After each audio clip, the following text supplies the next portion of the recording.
मालेगांव बम धमाका 2008 मामले में आज एनआईए कोर्ट मुलजिमीन के खिलाफ इल्जामात वज़े करेगा। आपको बता दें कि एनआईए कोर्ट जुमा यानी 26 अक्टूबर को इल्जामात वज़े करने वाला था, लेकिन अदालत ने सभी मुलजिमीन के मौजूद न होने की वजह से इसे आज तक के लिए मुलतवी कर दिया था। साथ ही पिछली कार्रवाई के वक्त अदालत ने सभी मुलजिमीन को अदालत में हाजिर रहने को भी कहा था। वहीं इस मामले में मुलजिम कर्नल पुरोहित ने अपने खिलाफ इल्जाम वज़ा करने पर रोक लगाने के लिए बॉम्बे हाई कोर्ट में अर्जदाश्त दाखिल की थी, जिसे अदालत ने कबूल करने से इनकार कर दिया था। अदालत ने कहा था कि एनआईए कोर्ट इल्जामात वज़ा करे। इस पूरे मामले पर बातचीत करने के लिए मुंबई का रुख करेंगे। हमारे साथ हमारे नुमाइंदे प्रशांत पांडे जुड़ चुके हैं। प्रशांत पांडे, आज कर्नल पुरोहित समेत कई मुलजिमीन के खिलाफ आज इल्जामात तय होने वाले हैं, आरोप तय होने वाले हैं। कितने बजे आज एनआईए कोर्ट इल्जामात तय करेगा, आरोप तय करेगा?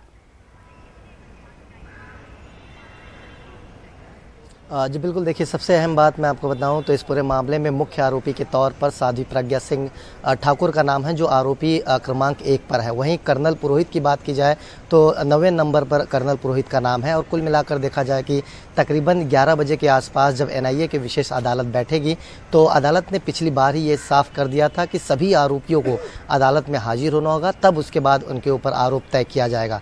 सबसे महज मैं इम्पोर्टेंट आपको इस मामले में बात बताऊँ तो कर्नल पुरोहित ने पिछले दिनों बॉम्बे हाई कोर्ट का दरवाजा भी खटखटाया था। यूएपीए एक्ट उनके ऊपर व्याधित होती है कि नहीं होती है, वैलिड होती है कि नहीं, इस बात को लेकर हाई कोर्ट में उन्होंने सवाल उठाया, जिस पर सुनवाई जो है अगले महीने के लिए हाई कोर्ट ने पोस्टपोन किया है।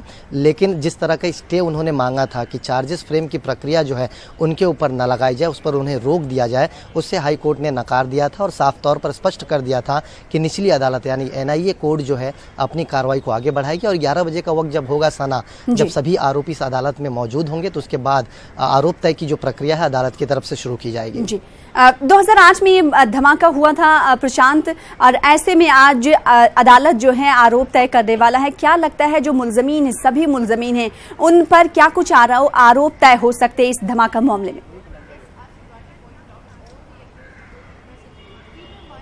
जी बिल्कुल, देखिए सबसे अहम इस मामले में रहा है यूएपीए एक्ट, जिसे लेकर कई उतार चढ़ाव में देखने को मिला। यही वजह है कि आज 10 साल के वक्त बीत जाने के बाद भी इस मामले में आरोप तय की प्रक्रिया पूरी नहीं हो पाई है। और इसी बात को ध्यान में रखते हुए एनआईए कोर्ट इस बार सख्त है और साफ तौर पर स्पष्ट कर दी है कि आज अदालत में सभी को हाजिर होना होगा।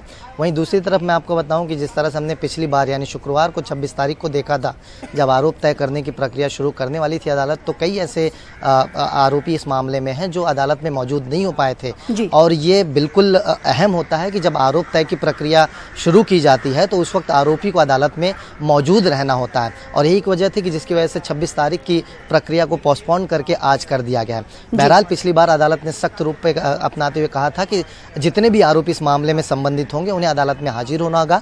और जिस तरह से मैंने आपको बताया कि यूएपीए धारा के तहत लेकर देखना होगा कि किन किन आरोपियों पर क्या क्या आरोप अदालत अपनी तरफ से तय करती है। तो 11 बजे तक का इंतजार हमें करना होगा और आज अदालत तमाम मुलजिमीन के खिलाफ इल्जामात तय करने वाली। इस खबर पर हमारी नजर बनी रहेगी। हमारे साथ जुड़ने के लिए बेहद शुक्रिया प्रशांत पांडे और अपडेट फराहम करने के लिए।